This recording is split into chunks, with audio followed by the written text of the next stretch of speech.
ಏಳನೇ ವೇತನ ಆಯೋಗದ ವರದಿ ಜಾರಿಗೊಳಿಸುವುದ ಬಗ್ಗೆ ಈಗಾಗಲೇ ಮಾನ್ಯ ಮುಖ್ಯಮಂತ್ರಿಗಳು ವಿಧಾನಸಭೆಯಲ್ಲಿ ಕೂಡ ಘೋಷಣೆ ಮಾಡಿದ್ದಾರೆ.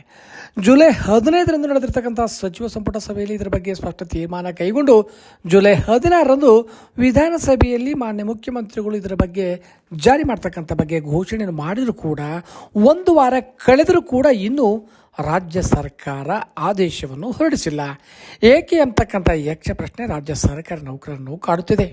ಏಕೆಂದರೆ ಸರ್ಕಾರದ ಯಾವುದೇ ಘೋಷಣೆ ಆದ ನಂತರ ಅದಕ್ಕೆ ಸಂಬಂಧಪಟ್ಟಿರ್ತಕ್ಕಂಥ ಆದೇಶಗಳು ಅಂದೇ ಹೊರಬರ್ತಕ್ಕಂಥ ಸಾಧ್ಯತೆ ಇದೆ. ಏಕೆಂದರೆ ಕಳೆದ ವರ್ಷ ಒಂದು 7ನೇ ವೇತನ ಆಯೋಗದ ಮಧ್ಯಂತರ ಪರಿಹಾರಗಾಗಿ ನಡೆದಿರ್ತಕ್ಕಂಥ ಒಂದು ಹೋರಾಟವನ್ನು ಮಾಡಿದಾಗ ಹೋರಾಟ ಆದ ಕ್ಷಣಾರ್ಧದಲ್ಲೇ ಒಂದು ಆದೇಶವನ್ನು ಹೊರಡಿಸಿ ಹೋರಾಟವನ್ನು ನಿಲ್ಲಿಸಲಾಗಿತ್ತು. ಹಾಗೆ ಈಗ ಕಳೆದ ಒಂದು ವಾರವಾದರೂ ಕೂಡ ಈ ಬಗ್ಗೆ ಆದೇಶ ಹೊರಡಿಸಿಲ್ಲ. ಏಕೆ ಅಂತಕ್ಕಂಥದ್ದು ಅನೇಕ ಸರ್ಕಾರಿ ನೌಕರರಲ್ಲಿ ಗೊಂದಲಗಳನ್ನು ಕೂಡ ಉಂಟು ಮಾಡ್ತದೆ. ಏಕೆಂದರೆ 7ನೇ ವೇತನ ಆಯೋಗದ ವರದಿಯನ್ನು ಯಥಾವತ್ತಾಗಿ ಜಾರಿಗೊಳಿಸುವುದೇ ಅಥವಾ ಯಾವುದಾದ್ರೂ ಮಾರ್ಪಾಡುಗಳನ್ನು ಮಾಡಿ ಈಗ ಪ್ರಸ್ತುತ ನಡೆದಿರ್ತಕ್ಕಂಥ ಅಧಿವೇಶನ ಮುಕ್ತಾಯವಾದ ನಂತರ ಅದಕ್ಕೆ ಸಂಬಂಧಪಟ್ಟಿರ್ತಕ್ಕಂಥ ಆದೇಶಗಳು ಹೊರಡಿಸುವುದೇ ಎಂಬತಕ್ಕಂಥದ್ದು ಈಗ ನೌಕರರಿಗೆ ಒಂದು ಆತಂಕದಲ್ಲಿ ದೂಡುವಂತೆ ಮಾಡಿದೆ.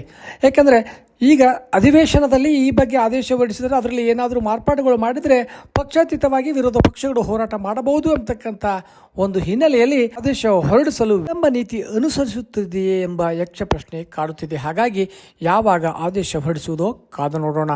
ಧನ್ಯವಾದಗಳು.